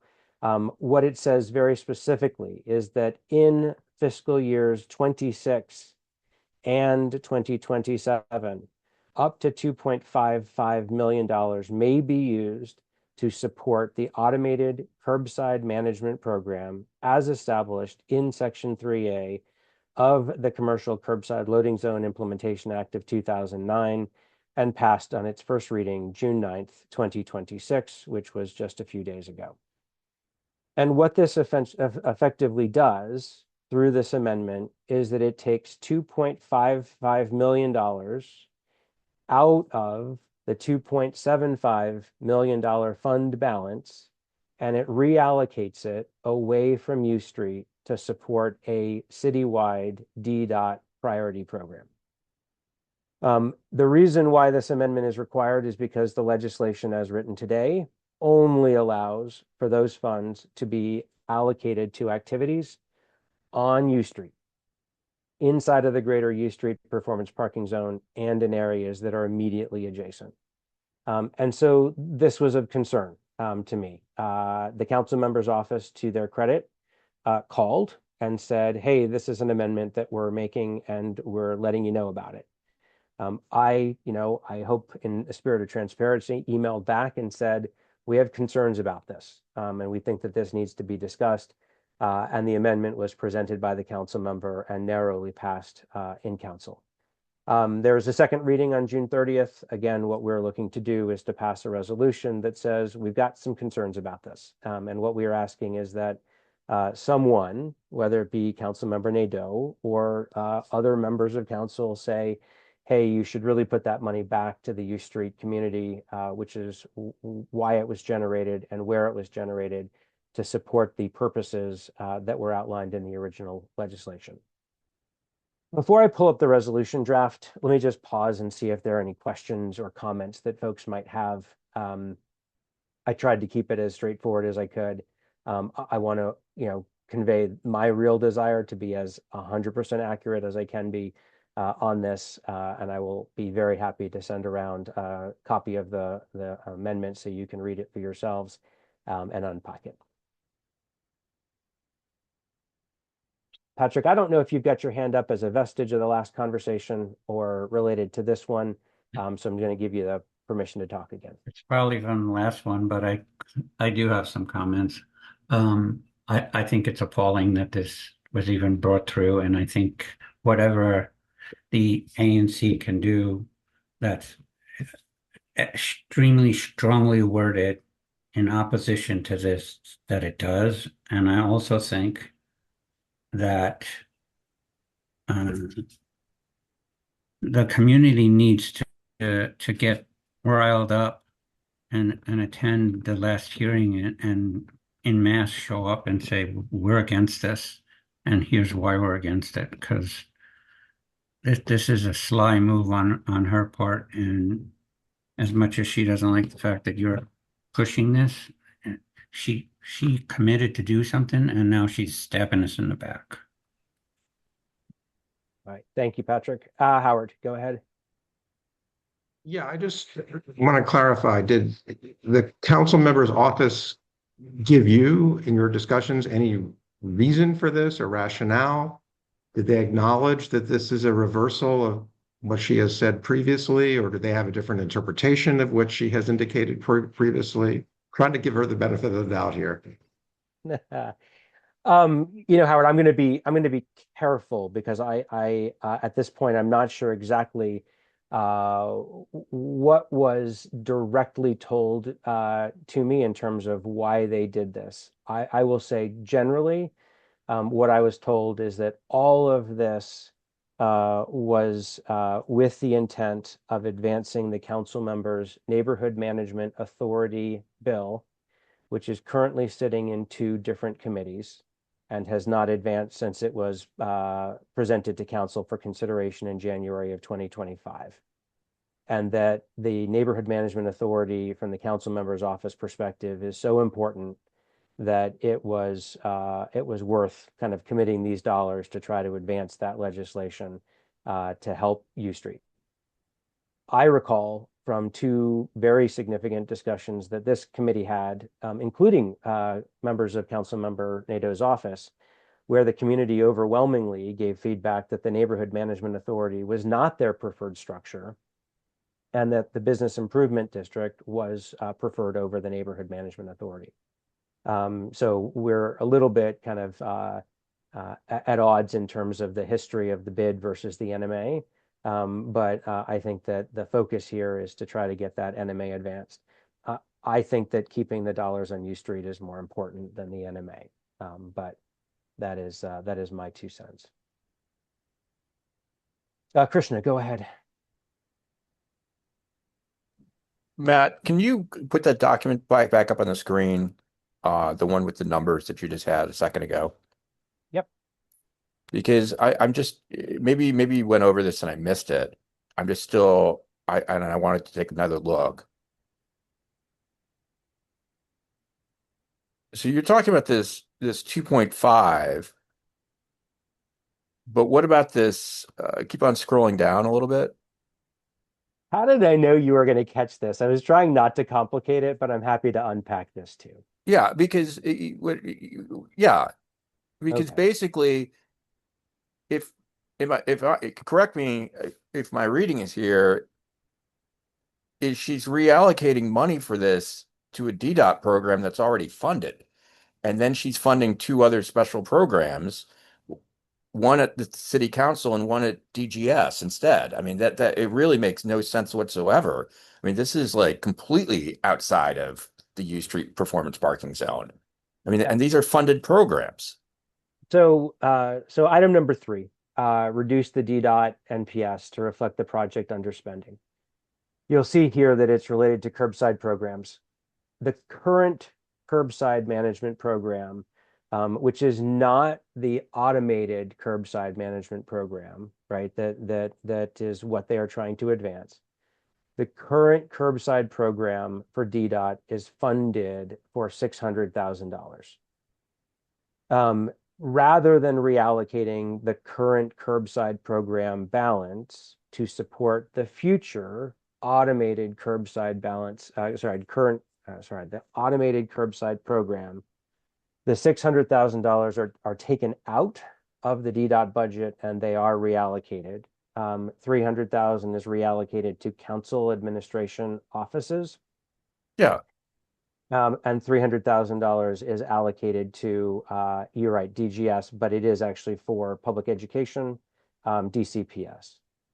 And so you're right if you're reaching the conclusion that not only is $2.5 million being pulled out of the performance parking fund, the $600,000 that is currently there to support that type of program, curbside management, is also being reallocated to support other priorities. And Yeah. so, I mean, and this is my point, is like, this is, first of all, we need this money on U Street. That's why I supported this performance parking program, because the inherent idea is good. Let's use this parking money and spend it locally, and that will make people happy with paying parking fees. And then to take that money and to then play budget games and move it over to DDOT because it's already a funded program and they get to fund two other little projects off it. I mean, this is ridiculous. you share my frustration. Let's turn to the resolution. This is the same resolution, or very similar to the resolution that ANC 2G passed at their commission meeting last week. To Patrick Nelson's point, Patrick, I believe that the second reading, just like the first reading of the council budget, is a closed session. So there is no opportunity for people to physically flood the council chamber and to raise concerns. But we have asked and will continue to ask that those who are concerned about these actions email members of council, including Council Member Nadeau.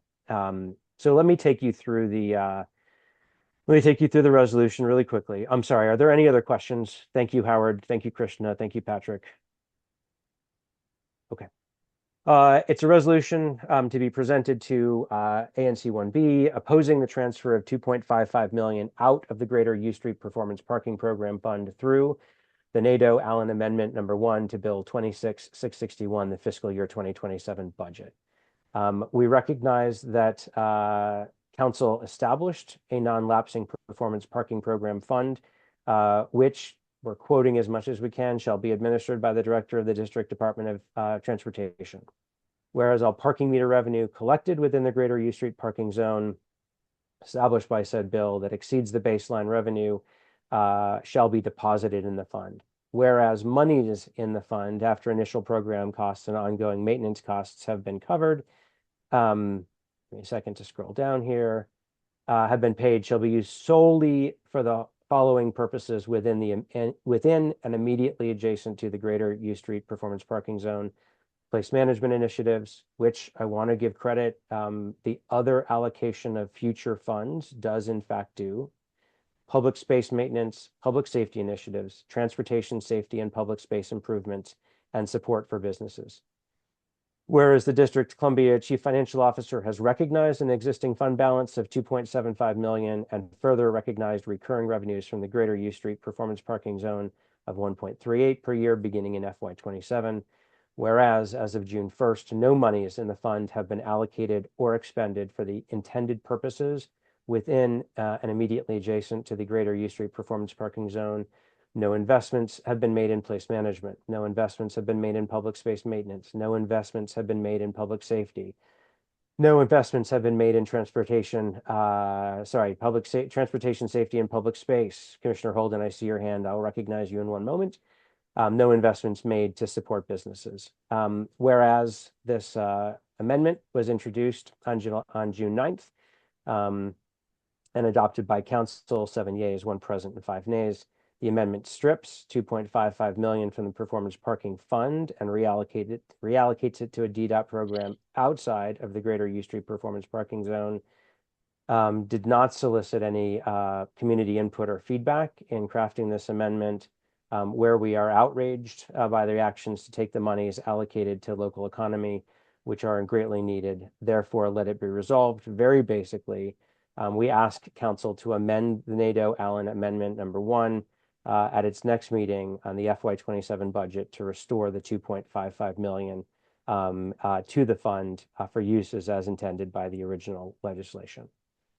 So this is the draft resolution that I am presenting for discussion and a vote of recommendation to the full ANC. Commissioner Holden, go ahead. Yeah, so walking through it and just thinking about it, I agree with the broad high-level notion of keeping, the excess money that the performance parking zone is generating in the corridor. I think that could have a lot of positive benefits. But I also wonder, like, how do we track and how do we know whether funds would ever be spent in the area without like the neighborhood management authority or without the bid or without some mechanism where the money is like clearly funneled through and appointed and affirmatively spent in the neighborhood, like, right, like we keep it in the fund, which I think is valuable, but then how do we know that the fund money is being spent in the neighborhood? Like, that's, I'm kind of thinking about like how one thing would be like, oh well, if they, we see people on U Street picking up trash, or we have banners, or we have this and that, and the streetscape gets better. Like, there's physical things we could see, but how do we like know the money's being spent in the area? And if there is a neighborhood group of some sort, whether a bid or an NMA, it's like, well, that's obvious. There's a group doing it. It's funneled through that. Without that group, it's harder to track how the money is being reinvested in the neighborhood. Yeah, I'll answer. I'll answer you. Can I answer that? Well, give me 2 seconds. Give me 2 seconds. I'm going to answer it in two ways, and then I'm going to turn it to Mr. Kumar. So, Matt, the first thing, sorry, Commissioner Holden, the first thing is that the council member could have, as a part of the budgeting process, allocated some portion of the fund balance, the 2.75 million, to fund certain things. So there could have been a proposal in the budget where, and I'm going to make it up, so I apologize. She's going to allocate $500,000 to the clean teams that are currently in place. We have one on the east side of U Street and one on the west. $250,000 to Clean Team A and $250,000 to Clean Team B. It could have been, we're going to allocate $150,000 to the Office of Planning to fund an update to the Duke District small area plan. It could be allocating $250,000 or $300,000 in operational support to the Civil War Museum. So like there was an opportunity, there is an opportunity for funds to be allocated to existing entities that are already performing kind of these services, these functions in the U Street corridor as it's defined. And then the second answer is, you're right, we do need a place management entity. And so the formation of a bid or the formation of an NMA is a really important step in making sure that the funds get allocated to the right place. I've wrestled with this idea of how specifically do we want to advocate for these funds. And I ultimately got to a spot where I said, let's just advocate for the restoration and protection so that perhaps the next council member can allocate the funds to do good on U Street. Because having them available to make investments is much better than having them, handed off to, to a different program. So Yeah, that's how I've thought about it. no, and that it's helpful to clarify. And I am interested. I didn't realize before that I think you said 2G passed a resolution so that our neighboring ANCs in the U Street corridor are engaged in the issue, or at least some of them are, is interesting to me as well. Yeah. Krishna, go ahead. Yeah, I mean, I think you obviously answered Commissioner Holden's question better than I could have. Where I was just going to go off on a tangent probably is there's nothing in the resolution about the NMA, and I just wanted to reiterate we had what, 3 hearings coming in talking about the NMA versus a bid. I mean, it was a pretty substantial process. Um, my personal feeling is the NMA is still a bad idea. But I don't see that much in the resolution about that. And that's fine. I think maybe that shouldn't be the focus. I would just wanted to highlight that, and maybe this is the way we put it into the resolution, is we just do a whereas clause saying ANC 1B Economic Development has held multiple hearings on both the performance parking fund and on a neighborhood management authority, just to reiterate that we've thought about this extensively over the last 2 years. And that we just need to reiterate that to whoever would listen to us. I like that. I would happily accept that as a friendly amendment. And I might actually add one more piece, which is stating that the ANC 1B has voted twice on resolutions to support the performance parking zone. Yeah. Because we have, and because there was a real belief that the dollars were going to be reinvested in this community that we care about. And let's be very clear, the performance parking zone is not popular with our local business owners. It is, they view it as an additional burden. I view it as a necessary cost that we need to do to make these investments. But there's differing views out there. It has been a controversial subject. Yeah. Matt, I have two comments to you, if I can. One is, of course, that I think you should, and you may have already done this, talk to Mr. Jacobson, who's chair of 1E, and get him to do, through the transportation committee, the same resolution. So you'll get in multiple ANCs that are hit by this, addressing it. Sorry, say that again, Patrick. Get which committee? I think it's their transportation committee. And Which 1E. sorry, which ANC are you talking about though? 1E. Oh, okay, got it. Along Georgia Avenue. The other point that I would make is I don't disagree with what Christian said, but I think if you say something about the M&A, whatever the heck that acronym is, then you also need to say something about the other The bid. the bid, because if you say the M&A or whatever the acronym is, and that she may use that to her advantage and say, see, oh, the ANC is still saying something about the M&A. Got it. Yep, I think that's helpful because we did discuss both, and there Right. was pretty definitive feedback on the bid over the NMA. And I also think too, at least Frank has told me that when we were discussing the M&A, management place thing, that David Minnie came in and discussed certain things, and there was some clause in there that said that if there is a bid and M&A comes into play, that the M&A takes away the bid. And I thought we had argued that should be taken out. And we did. Your recollection is good. And what the NMA legislation actually states is that if a bid is formed and the NMA exists before or after, the bid will necessarily fold underneath the NMA, and the revenues of the bid would go to the NMA. And so that's right. And I know there was some concern, and that was a specific area that the committee and the community said this would need to be addressed before the NMA legislation, was something we felt comfortable with. And is that going to go in front of another hearing, the M&A?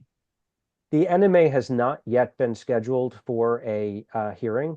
And my understanding is that it's a priority, and we're just paying attention to when that NMA hearing does get scheduled. And that would be a public hearing or a closed hearing? That would have to be a public hearing. So we can all show up and wave something. That is correct. Okay. All right. It's almost, well, actually, I was going to say it's almost 9. It's 9:05. Let's do this. Is there a motion to accept the resolution with the friendly amendment referencing the NMA bid discussions and the 2 resolutions that were passed by the full commission? Yeah, I would make that motion. Yeah. Okay, I'm going to Second. take Howard's as a second. Awesome. And then Mario, come off of mute or just put your hand up. All in favor?